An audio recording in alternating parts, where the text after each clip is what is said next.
창군 이래 처음으로 군 특별수사단이 구성돼 오늘부터 기무사 촛불 계엄 문건 수사에 착수한 가운데 문재인 대통령이 오늘 기무사 계엄령 관련 오간 문건 전부를 즉각 제출하라는 지시를 내렸습니다.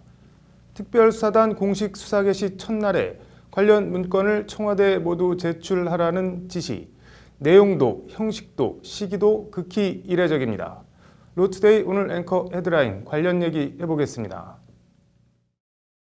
기무사의 계엄령 문건과 관련해 국방부, 기무사와 각 부대 사이에 오고 간 모든 문서와 보고를 대통령에게 즉시 제출하라. 김의겸 청와대 대변인이 오늘 오전 브리핑을 통해 전한 문재인 대통령의 지시사항입니다. 모든 문건입니다. 계엄령 문건에 대한 수사는 국방부의 특별수사단에서 엄정하게 수사를 하겠지만 이와 별도로 대통령은 군 통수권자로서 실제 무슨 일이 벌어졌는지, 계엄령 문건이 실행까지 준비되었는지 등을 확인할 필요가 있다는 것이 김 대변인이 전한 문서 제출 지시 배경입니다. 제출 대상 문서에 대해선 김의겸 대변인은 오간 문서를 제출해야 할 기관은 계엄령 문건에 나와 있는 기관들로 국방부, 기무사, 육군본부, 수도방위사령부, 특전사 등과 그 예하 부대라고 설명했습니다. 말 그대로 계엄령 문건에 언급되어 있는 모든 부대의 관련 모든 문서입니다. 불과 6일 전에 창군 이래 사상 초유의 국방부 특별수사단 구성과 수사를 직접 지시하고 그 수사 개시 첫날 모든 자료를 청와대에 제출하라는 지시를 군에 다시 내린 겁니다.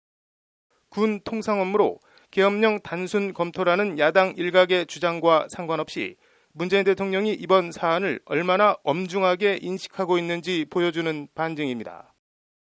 딥 브리핑 또는 백 브리핑이라고 하는데 공식적인 브리핑이 끝난 뒤 청와대 핵심 관계자가 기자들과 주고받은 일문일답에 이런 점은 확연히 더 드러납니다. 이 핵심 관계자는 먼저 문 대통령과 청와대가 실제 계엄령 실행까지 준비됐을 개연성이 있다고 보고 있는 것이냐는 기자들의 질문에 문건에 각 부대의 병력 동원되는 장소 등이 구체적으로 적시되어 있지 않느냐고 반문했습니다. 단순 문건 검토 수준이 아니라 계엄령을 실제 모의하고 실행 준비했을 가능성을 배제하지 않은 답변입니다. 이 관계자는 그러면서 계엄령 문건에 나와 있는 내용이 어디까지 진행됐는지 파악할 필요가 있다. 실제로 그런 준비 단계까지 갔는지 확인할 필요가 있다고 강조했습니다. 확인 결과 여부에 따라 기무사 촛불계엄 문건이 형법상 내란 예비 음모와 군형법상 군사반란 예비 음모 등 최대 무기징역에서 사형까지 처해질 수 있는 무시무시한 죄목의 초대형 범죄 혐의 사건으로 비화할 수도 있다는 얘기입니다. 보고된 문건은 청와대 관련 수석실에서 역할 분담을 나눠 입체적으로 조사 분석할 계획입니다. 청와대 핵심 관계자는 이와 관련 어떻게 한 수석실에서 한 부서에서만 조사할 수 있겠나, 법률 검토 관련은 민정수석실에서 할 테고 부대 운영 지휘체계 등에 관련된 것은 국가안보실에서 정무수석실에서 같이 할 여지가 있다고 밝혔습니다.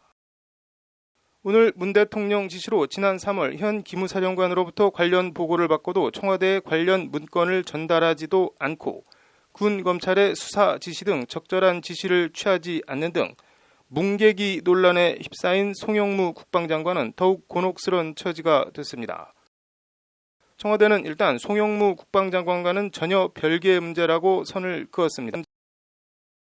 그러나 이를 액면 그대로 받아들이긴 좀 힘들다는 게 청와대와 군 안팎의 시각입니다.